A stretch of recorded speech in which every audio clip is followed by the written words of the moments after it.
పెద్దపల్లి నియోజకవర్గ ప్రజలందరికీ మరి బీఆర్ఎస్ పార్టీ శ్రేణులకు నాయకులకు అందరికీ పేరు పేరు నమస్కారాలు తెలియజేస్తూ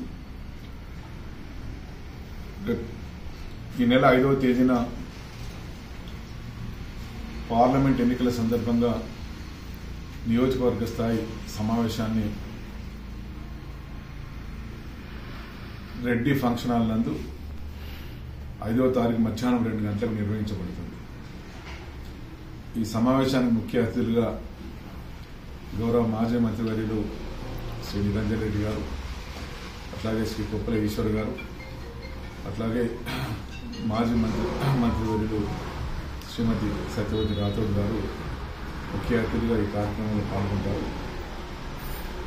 ప్రతి మండలం నుండి బీఆర్ఎస్ పార్టీ శ్రేణులందరూ కూడా ఈ కార్యక్రమంలో పాల్గొనాలి. గ్రామ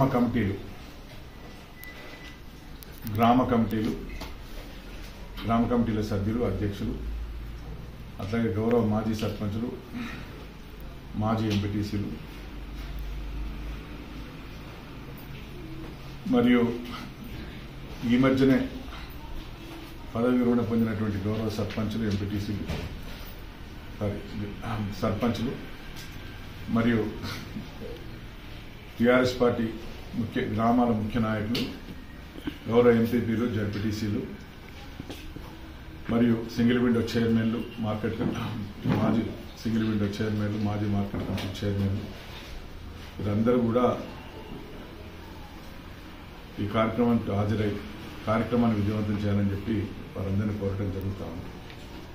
ముఖ్యంగా బీఆర్ఎస్ పార్టీ ఆధ్వర్యంలో రాబోయేటువంటి పార్లమెంట్ ఎన్నికల కొరకు ఈ సన్నాహక సమావేశంగా గుర్తించి మరి సమావేశంలో మన కార్యకర్తలందరూ కూడా, ముఖ్యులు, పెద్దలందరూ కూడా, మండల స్థాయి, గ్రామ స్థాయి నాయకులందరూ కూడా ఈ కార్యక్రమానికి హాజరు కావాలని చెప్పి ప్రత్యేకంగా విజ్ఞప్తి చేయడం జరుగుతూ ఉంది.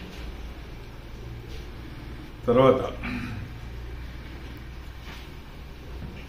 నూతన ప్రభుత్వం వచ్చిన దగ్గర నుంచి నియోజకవర్గంలో అక్కడక్కడ బీఆర్ఎస్ పార్టీ కార్యకర్తల మీద కొంతమంది మీద దాడులు చేయటం, వారిని కించపరచటం, హ్యూమిలియేట్ చేయటం, ఇట్లాంటి కార్యక్రమాలు జరుగుతూ ఉన్నాయి. కాంగ్రెస్ పార్టీ కార్యకర్తలు కావచ్చు, నాయకులు కావచ్చు, దీనికి బాధ్యత వహించాల్సిన అవసరం ఉంది. ప్రజాస్వామ్యంలో గెలుపు ఓటములు సహజం. గెలుపుని హుందాగా తీసుకోవాల్సిన అవసరం ఉంది.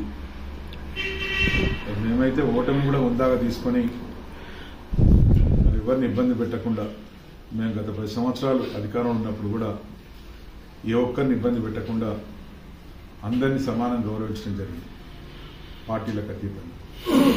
కానీ ఈ మధ్య కాలంలో కొంతమంది మరి విచ్చలవిడిగా మాట్లాడితే విచ్చలవిడిగా ప్రవర్తించడం జరుగుతూ ఉంది. మరి కాంగ్రెస్ పార్టీ నాయకులు ఈ విషయాన్ని గమనించి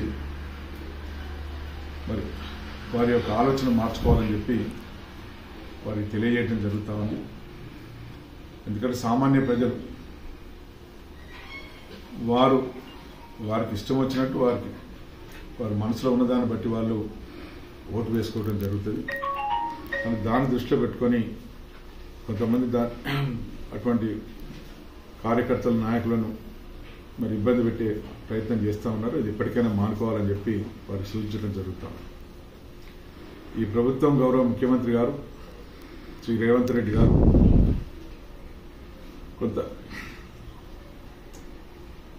మర్యాదను పాటించకుండా మాట్లాడటం జరుగుతూ ఉంది.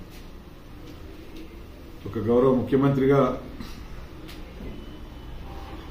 ఈ రాష్ట్రానికంత నాయకుడిగా ప్రజలకు ఒక మంచి ఆలోచన కల్పించే విధంగా ఉండాలి తప్ప మరి కించపరిచే విధంగా మాట్లాడటం అనేది సభ్యత కాదు. దాన్ని ఇప్పటికైనా వారు గ్రహించాలని చెప్పి తెలియజేయటం జరుగుతాం. మరి ఈ ప్రభుత్వం ప్రజలకు ఎన్నికల సందర్భంగా ఏవైతే వాగ్దానాలు చేసినారో వాటిని నెరవేర్చడానికి ప్రయత్నం చేయండి. మీరు అడిగినటువంటి 100 రోజులు కాదు, 150 రోజులైనా దాని కొరకు ఎదురు చూస్తూ ఉంటాం. కానీ మీరు ముందు ఆ పనిలో ఉండి ప్రజలకు వాగ్దానాలు నెరవేర్చే క్రమంలో ఉండాలని చెప్పి మరి ఈ ప్రభుత్వానికి నాయకులకు సూచించడం జరుగుతాం. ఈ విషయంలో మరి కాంగ్రెస్ పార్టీ నాయకులు కొంత మంచి ఆలోచనతో మన నియోజకవర్గానికి మేలు చేసే విధంగా ఉండాలని, ప్రజలను ఇబ్బంది పెట్టకుండా ఉండాలని చెప్పి వారికి సూచిస్తూ మరి గతంలో బీఆర్ఎస్ పార్టీ అధికారంలో ఉన్నప్పుడు చాలా పనులు మనం అనుమతి తీసుకోవడం జరిగింది.